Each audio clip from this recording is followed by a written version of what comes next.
Howdy-do, I'm here to give you a tiny little PSA about how come you have to vote.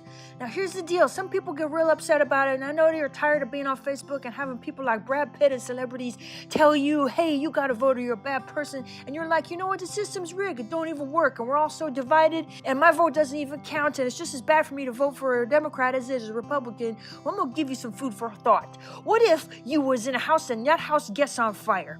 And then while you're in that house, you're looking around going, how do I get out? And there are two ways you could probably get out. One of them goes up to the attic, and the other one goes outside. Maybe, you're not sure, and both of them are on fire.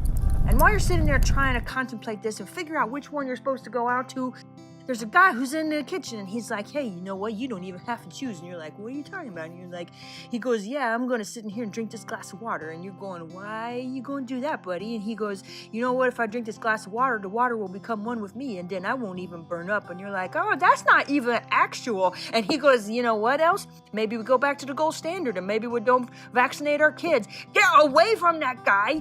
Do I have to remind you that your house is on fire? And some people are going to say that the one door you could go out of is going to lead to a carnival of mayhem, and you will die if you go outside.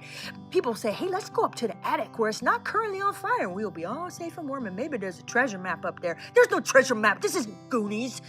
So you go up there, and you're like, you know what? I feel pretty good about my choices. But then guess what? There's a Confederate flag you find, and you're like, hey, I found this Confederate flag, and the dude you're up there with is like, you know what? No, that belongs to the Democrats. And you're like, no, I think it belongs to you now, pal. And then you find something that has to do with killing lots of people, and you're like, I feel bad about my choices, but it's too late because you're burned up in the house. And I know, this is the land of the free, the home of the brave, and it's easy to get disillusioned.